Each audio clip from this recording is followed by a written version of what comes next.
And then, slowly, something strange happened inside Vicky's chest. The fear didn't dissipate, but it began to share space with something else. Human curiosity is an extraordinary and sometimes reckless force, and both women felt it begin to stay. Whatever this thing was, it was real and it was right in front of them. And after several minutes of waiting for it to simply vanish on its own, both Vicky and Betty independently reached the same conclusion. They had to get a better look. Betty stepped out of the car first, leaving the engine running. The heat outside was even more intense, immediately overwhelming, like stepping into a wall of radiating warmth that pushed back against her. She raised a hand to shade her eyes from the pulsing glow and squinted upward at the craft with an expression caught somewhere between awe and disbelief. Vicky turned to Colby. "Stay in the car, baby. I'll be right outside." She squeezed his hand, then climbed out onto the road. The moment she stood upright and faced the craft without glass between them, something shifted dramatically inside Vicky Landrum. She was a deeply faithful woman who had spent a lifetime reading scripture, and now, standing in the burning light of something she could not understand, her mind reached for the only framework powerful enough to contain what she was seeing.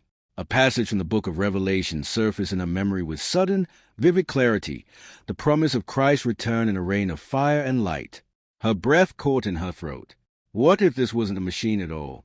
For one suspended, extraordinary moment, Vicky Landrum, a grandmother from rural Texas standing on a dark country road in the middle of the night, believed with complete sincerity that she was witnessing the second coming of Jesus Christ. Tears began to form in her eyes. She took a step forward, arms half raised, every instinct pulling her toward the blazing light. Then she heard Colby scream her name. The sound shattered the spell like a stone through glass. Vicky spun around and dove back into the car, finding her grandson crumpled on the floor beneath the dashboard, sobbing hysterically, his small hands covering his face. She folded herself down beside him, gathering him into her arms, pressing her cheek to the top of his head and beginning to pray aloud, not for answers, not for explanation, just for calm, just for the trembling in his small body to subside. While Vicky and Colby huddled on the floor of the car, Betty remained outside, alone, standing in the pulsing heat of that inexplicable machine, staring directly up into it with an expression of total, transfixed wonder. She stood there for 10, perhaps 15 unbroken minutes, longer than Vicky had been outside by far, completely exposed, face upturned, absorbing every second of whatever the craft was radiating into the night. Vicky heard it before she saw it, that deep mechanical roar shifting in pitch, growing louder and somehow more urgent, like a turbine spinning up toward full power. She lifted her head and peered through the windshield just in time to see the craft begin to rise. Slowly at first, then with increasing speed, it ascended from the road, its flames intensifying as it climbed, scorching the ground one final time before lifting clear.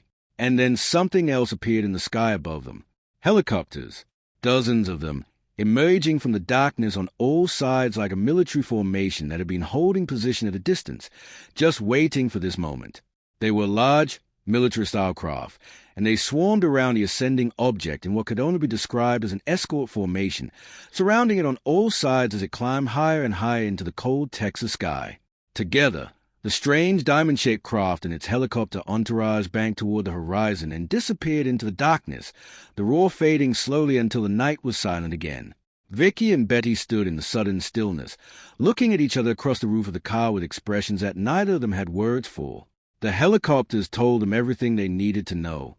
This wasn't divine. This wasn't alien. Whatever they had just witnessed was human, experimental, classified, wrapped in layers of government secrecy, but human, and someone, somewhere, knew exactly what it was. Betty got back behind the wheel without a word. Vicky lifted Colby from the floor and held him in her lap, as Betty put the car in drive and pulled forward slowly, rolling directly over the still-warm scorch mark that the craft had left burned into the highway beneath them. They drove in silence all the way home. When Vicky kissed Colby goodnight and made her way to her own bed, she told herself that whatever had happened on that road, they were home now. They were safe.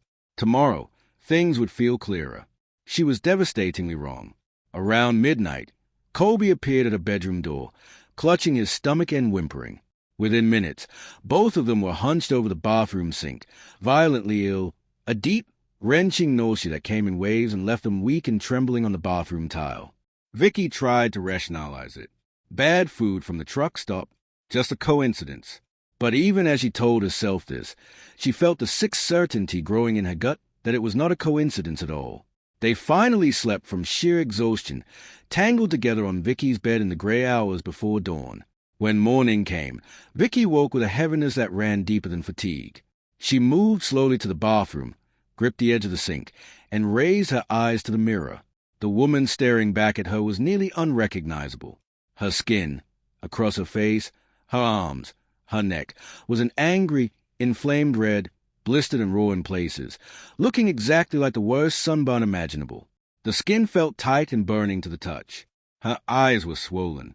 She looked like someone who had spent hours in unfiltered desert sun, not someone who had spent a December evening in a car. She rushed to Colby's room with her heart hammering in her chest. He was still sleeping, but the signs were there, red patches on his face and hands, blistering in places, though less severe than Vicky's. He had stayed in the car. He had been shielded, at least partially, by the metal and glass around him. The more exposure, the worse the damage. That equation terrified her. Because Betty had been outside the entire time. Vicky called Betty's number immediately. No answer. She called again. And again. Nothing but the hollow, indifferent ringing of an unanswered phone. She tried to reassure herself. Betty was probably sleeping. Betty was probably fine. Betty was tough. The toughest person Vicky knew. Someone who didn't complain. Who worked through pain with a sort of stubborn, quiet grace that Vicky had always admired. If Betty wasn't answering, it probably just meant she needed rest. But 5 days later, when Vicky had recovered enough strength to drive, she made her way to Betty's house with a growing, suffocating dread sitting in her chest like a stone. She knocked. No answer. She tried the door, unlocked, and let herself in. Called out Betty's name into the quiet house. Nothing. She moved down the hallway with slow, reluctant steps, each one feeling heavier than the last. Betty's bedroom door was closed. Vicky stood before it for a moment, her hand on the knob, bracing herself for something she couldn't name. She opened the door. What she found inside would stay with her for the rest of her life. Betty Cash lay in the center of a bed, barely conscious, her breathing shallow and labored. Her skin was a horrifying landscape of deep red burns, burst blisters leaking fluid, and raw, weeping patches where the outer layers had simply given way. Her pillow was littered with thick clumps of hair that had fallen out overnight, handfuls of it scattered across the white cotton like something out of a nightmare. The bedsheets were stained and soiled. The room smelled of sickness and something sharp and chemical that Vicky couldn't identify. Vicky didn't pause. She moved to the bed, got her arms under Betty, and half carried, half walked her out of that room, out of the house, and into the car. She drove to the emergency room with one hand on the wheel and one on Betty's shoulder, talking to her in a low, steady voice the whole way, telling her she was going to be okay, that she wasn't alone, that Vicky was right there. The emergency room doctor who treated Betty that afternoon was experienced, professional, and visibly shaken by what he was seeing. The burns were severe and strange, not consistent with a conventional fire or chemical exposure. The hair loss was advanced and rapid. The pattern of blistering suggested something systemic, something that had attacked Betty from the inside out as much as the outside in. He pulled Vicky aside in the waiting room and spoke to her in a low, measured voice. He told her that Betty's symptoms were the most consistent thing he had ever seen in his career with one particular diagnosis, radiation poisoning. The kind of cellular damage he was observing across Betty's body was characteristic of acute radiation exposure.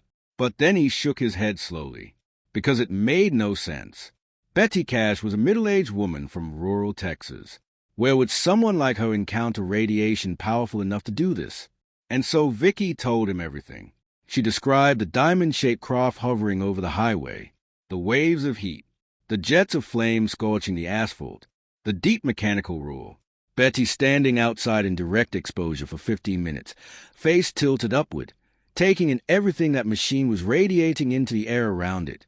The military helicopters that escorted it away into the darkness. The doctor listened to all of it with a careful, neutral expression. Then he looked at Vicky for a long moment with eyes that were not unkind, but that carried, unmistakably, a quiet, clinical doubt that cut her far more deeply than open mockery would have.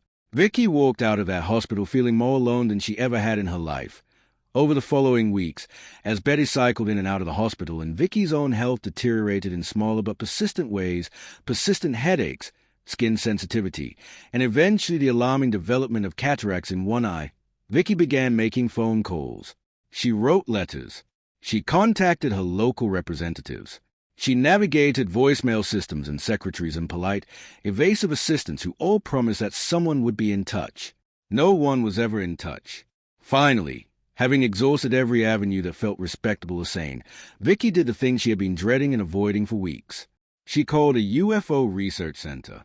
She made the call with gritted teeth and a deep sense of personal humiliation. She wasn't claiming aliens. She wasn't claiming anything supernatural. She had seen military helicopters around that craft with her own eyes. This was a government aircraft. She was certain of it. But the UFO community was the only community that seemed to take these kinds of stories seriously, and she was out of options. That call, as it turned out, would change everything. A few days after Vicky's call reached the UFO Research Center and rippled outward through that community, a man named John Schuessler made the drive down to Huffman, Texas. John was not what most people pictured when they imagine a UFO investigator.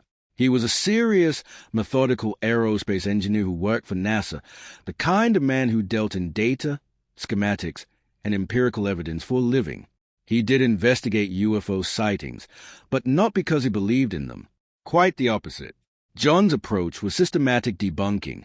He would examine a reported sighting, identify the rational explanation that witnesses had failed to recognize, apply the principles of aerospace science, and close the case with the quiet satisfaction of someone who had restored order to a chaotic situation.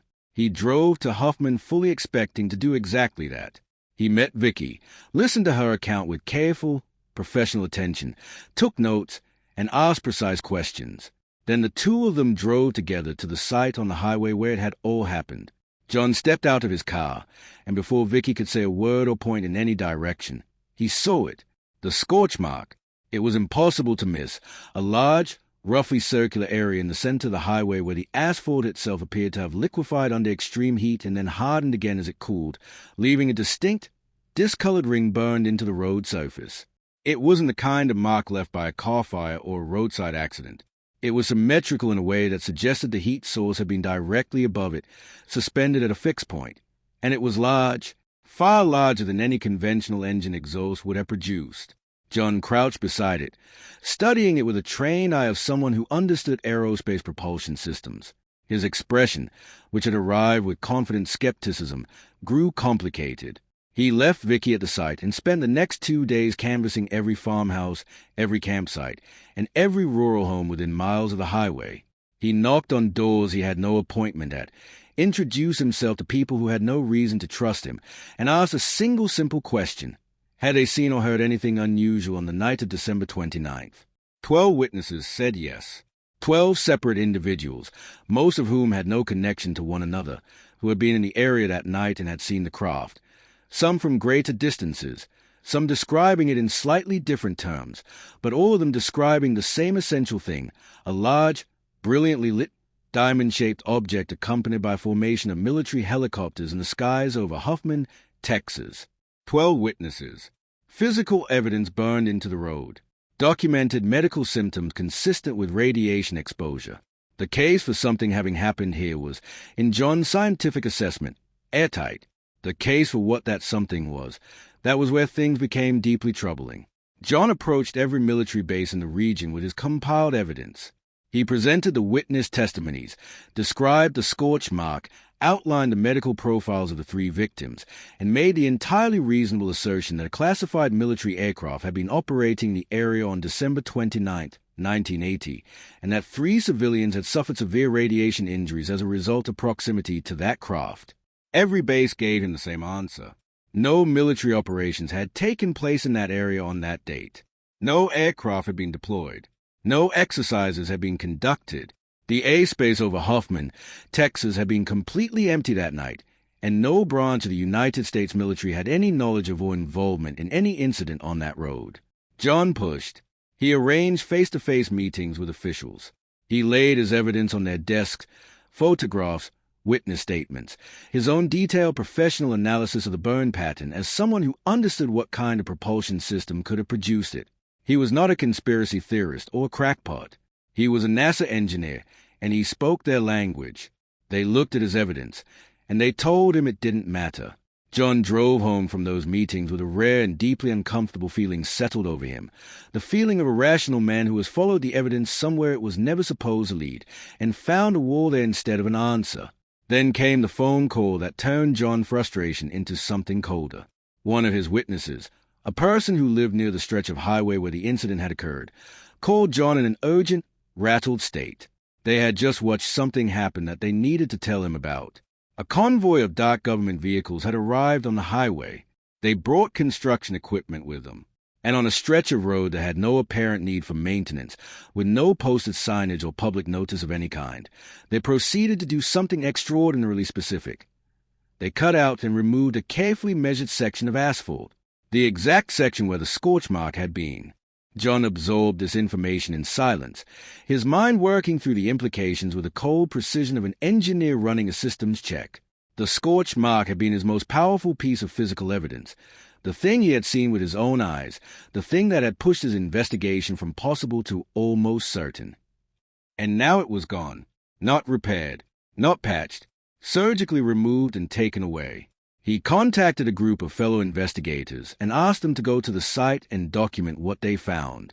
They found fresh asphalt, clean, smooth, recently poured pavement, seamlessly blended into the surrounding road as if nothing had ever been there, as if a diamond-shaped craft had never hovered above that spot and scorched the earth beneath it with jets of fire while 3 terrified people watched from 30 feet away.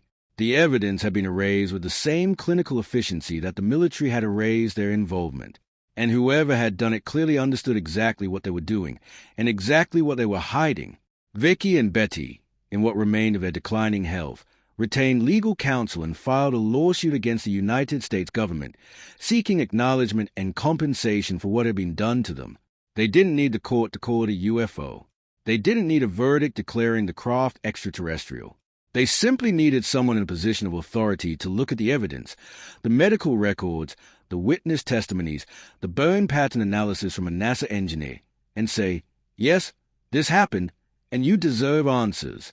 The court dismissed the case, without proof that the craft had existed, proof that it had been burned into a highway and then cut away in the dark, and without any military entity willing to acknowledge their presence in the area. The legal system had nothing to work with. You cannot sue for damages caused by something that the government insists never existed. Betty and Vicky walked away from the courthouse with nothing. In the years that followed, Betty Cash's health never recovered. The radiation damage that had begun on that December night in 1980 progressed steadily and relentlessly through her body, attacking her in the methodical, invisible way that radiation does, in cancers that emerged and were treated and returned, in systems that simply failed to repair themselves the way they should have, in a life that was shortened and shadowed by something that the government maintained had never happened. Vicky Landrum also developed serious ongoing health issues, conditions consistent, her physicians noted quietly and carefully, with chronic radiation exposure. Both women eventually died from cancer. Colby, the 7-year-old boy who had curled himself on the floor of the car beneath the dashboard on that December night, shielded by metal and carpet from the worst of whatever that craft was emitting, survived them both. He grew up carrying the weight of that night inside him, along with the grief of watching the 2 women who loved him most lose their health slowly and without justice.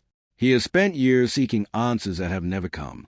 The Cash-Landrum incident, as it is now formally known, remains one of the most extensively documented, incredibly witnessed UFO encounters in recorded history. 12 witnesses. Physical burn evidence observed and documented by a NASA aerospace engineer before it was removed.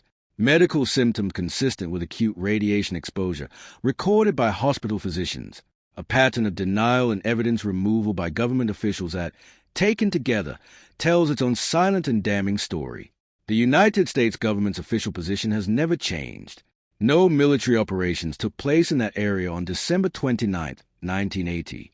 The road resurfacing was routine maintenance.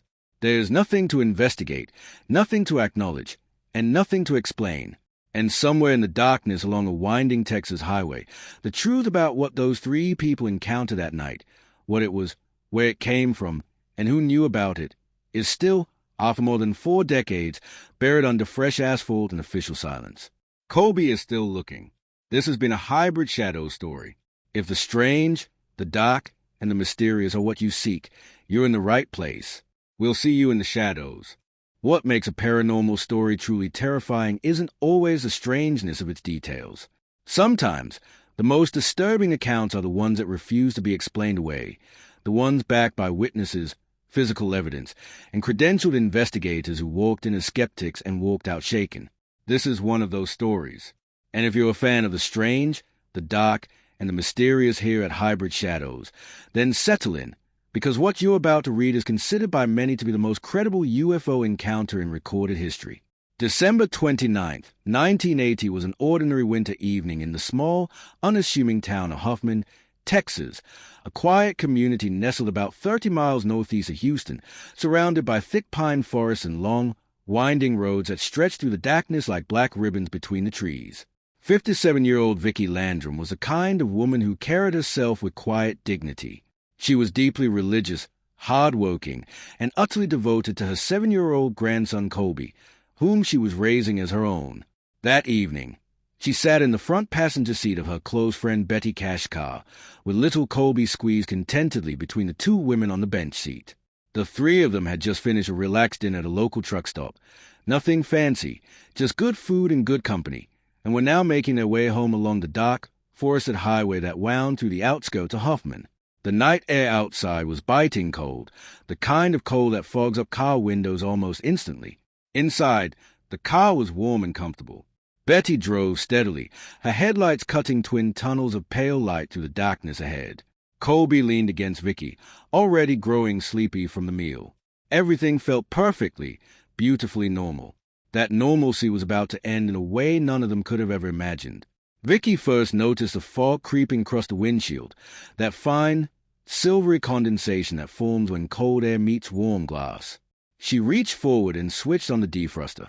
As the moisture slowly cleared away and the road ahead came back into focus, something else came into focus too. A light, bright and unusually large. It hovered somewhere beyond the tree line ahead of them, burning with an intensity that seemed wrong for something so distant. At first, Vicky dismissed it. The Houston airport wasn't far away, and late-night flights were common. She assumed it was simply a plane making its descent, its landing lights catching the cold night air at an odd angle.